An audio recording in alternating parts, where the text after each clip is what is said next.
Hello and welcome back to another MATLAB video. The objective of this video is to show you how to create and run a basic MATLAB program. So, if we open up MATLAB, we'll see a big panel in the middle. This is called the command window. The command window is used to execute commands one by one. I'll show you what I mean.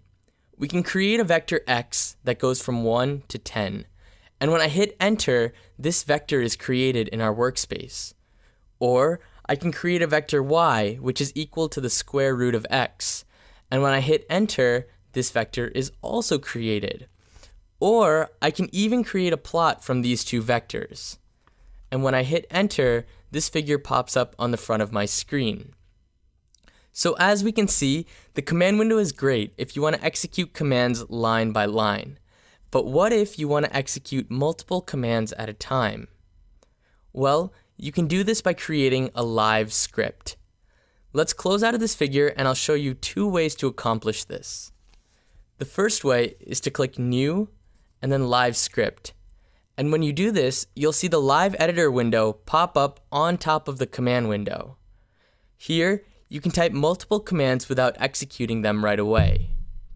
But let's say you already typed a bunch of code in the command window and you want to preserve it for when you create your live script.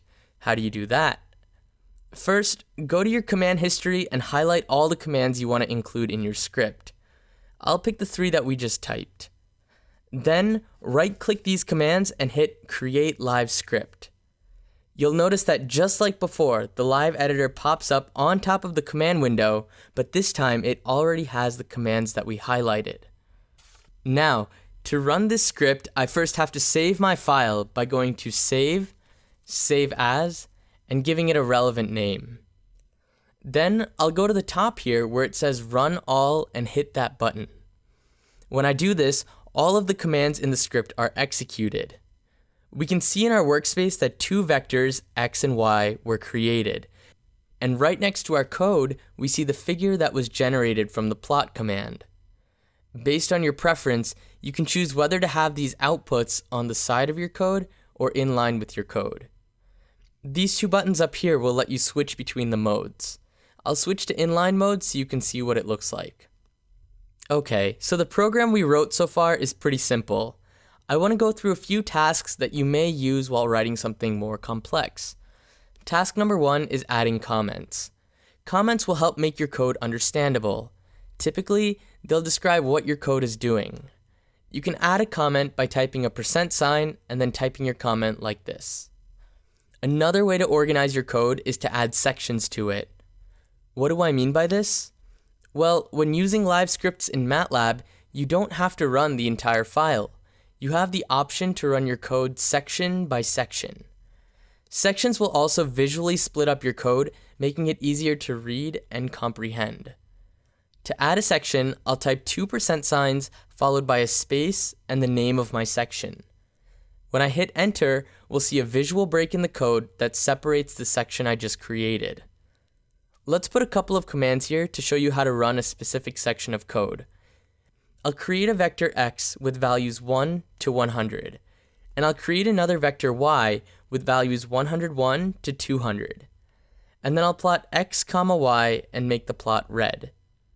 Now, instead of hitting run all like I did before, I'll highlight the section I want to run and hit Run Section. We can see the figure that corresponds to the section pop up next to the code we just typed. And if we click on one of these plot commands, we can see that the corresponding figure is highlighted. This is a really useful feature for navigating through your results. Now, we've talked a little bit about formatting our code, but let's talk about some common tasks and constructs used in programming. The first thing that we'll talk about is called indexing. Indexing is used to take a subset of a vector or matrix that we already created. For example, let's look at one of the vectors we created earlier, y.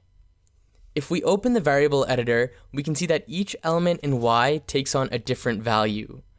Now, let's say we want to access the 5th element in this vector.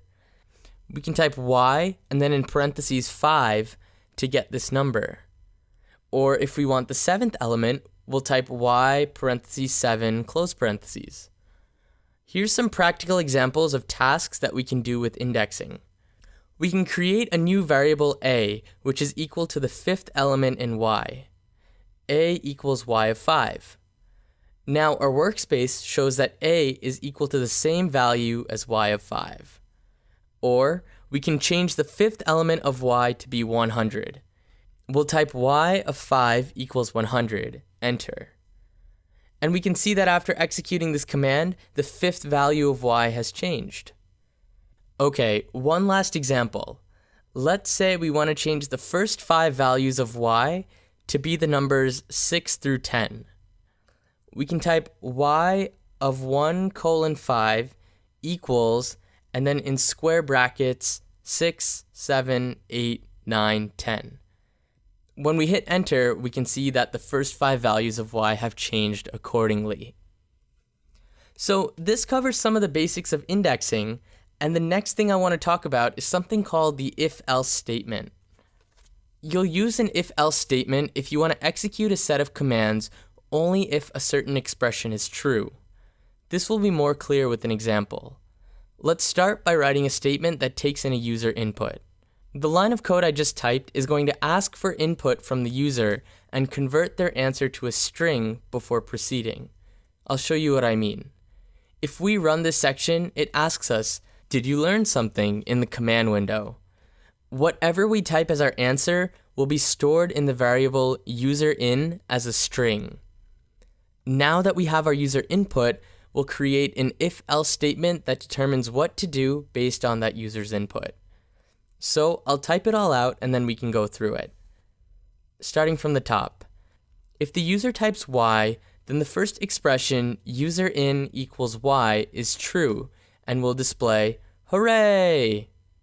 But if the user does not type y and types n instead, then the second expression is true and will display "Aw man."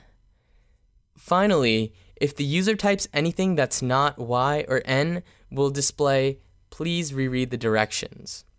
So let's actually run the program for the 3 cases. I'll hit run section and answer the question with y for yes. The live editor executes the code in the if section and displays hooray! I'll run it again, and this time I'll answer the question with n for no. This time, the live editor executes the code in the else if statement and displays "Aw man." I'll run it one last time and I'll type something different as my answer. Now, the live editor executes the code in the else section and displays "Please reread the directions." Now, one last thing. It's important to note that you can only have one if and one else in each construct, but you can have multiple else if statements. For example, I can add in the following section. Now, if I run this section and respond with Q, the third expression is true, and the live editor displays, "Why did you type Q?" The last construct that we'll talk about is called loops. Specifically, we're going to talk about for loops. Loops are used to repeat a set of commands within your code. So I have a function that'll help us illustrate when this comes in handy. The function is called random walk, and I'll give you a visual explanation of how it works. There's a person who's standing a certain number of steps away from his home. Let's just call him LeBron.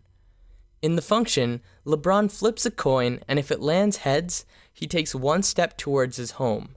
And if it lands tails, he takes 1 step away from his home. The question is, how many coin flips will it take LeBron to get back to his home? So the input for the function is going to be his starting position, and when we run the function, it automatically simulates his coin flips until he reaches his house. So the output for the function will be the number of coin flips that it took him to get home. For this example, let's say LeBron always starts 3 steps from his house, so the input for the function will be 3. If I hit run, we can see that it took 15 coin flips to get back home. Let's run it a couple more times and see what results we get. Okay, notice how every time the result is different. And at this point, you might be curious, if we ran this 100 times, what would be the average number of coin flips that it would take LeBron to get home? Or maybe you're just wondering what the entire distribution would look like. Instead of rewriting the same command 100 times, we can create a loop, in this case a for loop. So let me show you what I mean. I'll type it out and then I'll explain what's going on. Alright, so what does all of this mean? Well, our first statement is for I equals 1:100. In this case, I is called an index variable. It's responsible for counting the number of iterations we go through in our loop. So in this case, we'll iterate through the loop 100 times, and I will take on values 1, 2, 3, 4, 5, 6, etc., all the way up until 100. Everything contained between the for and the end is going to be repeated 100 times. In this case, our function is within our loop, so this is what will be repeated. I'll walk us through a couple of iterations. When we first enter the loop, I is equal to 1. And then we hit our statement, num flips of I is equal to random walk of 3. This is going to create a variable called numFlips. Remember that I is equal to 1, so when we have I in parentheses, we are indexing into the first element of numFlips. We're going to set that value equal to the output of random walk of 3. We reach the end of our loop, so we go back to the top, and this time I is equal to 2. Then we'll hit our function again. This time, it will index into the second element of numFlips and set that value equal to the output of our function. We hit the end of the loop, so we go back to the top, and this time I is equal to 3. Again, we'll execute the random walk function, and this time the result is stored in the third element of the vector. We keep going through this loop until I is equal to 100, and each time we go through it, we add one more element to our vector numFlips.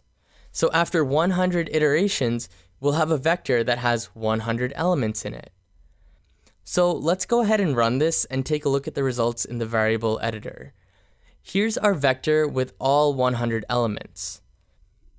Now let's do some basic analysis. One thing we might want to do is to check the mean of the data. We'll go back to the command window and use the mean command. Whoa, that seems kind of high. You might be curious to see why it's so high, so let's plot the number of flips that it took on each trial, just as a sanity check.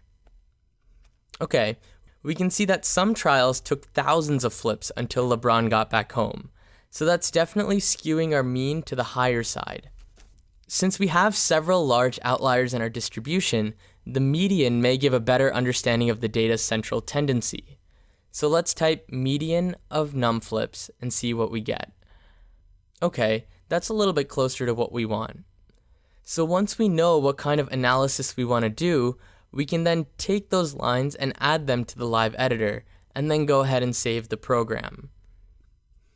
So that wraps up this video on creating a basic MATLAB program. The examples in this video were pretty simple to illustrate the logic, but these basic principles are applicable for everything from analyzing big data all the way to creating a graphical user interface. And the best way to get familiar with writing MATLAB programs is to practice. If you get stuck, there's plenty of resources on mathworks.com, and you can post your questions in MATLAB answers as well. Thanks for tuning in, and I'll see you guys in another video.